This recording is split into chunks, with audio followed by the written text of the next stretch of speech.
Hi, this is Aisha again. We keep talking to you about the kind of stuff that happens to me. I'm standing outside the duty officer at Azadpur station. We have just been beaten up while we were catching dogs. Somebody came and spoke to our staff badly as usual. We are supposed to shut up and take this nonsense all the time.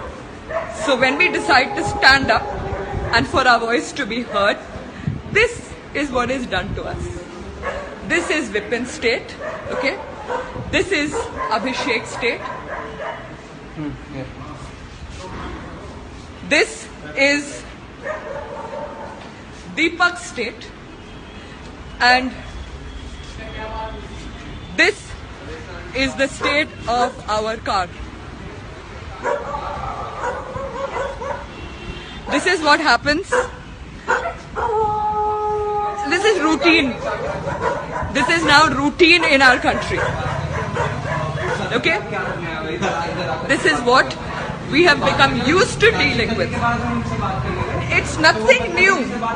This is what happens all the time. And now, just watch. Okay?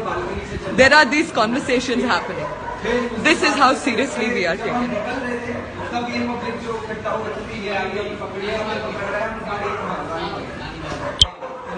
This is what we deal with every single day.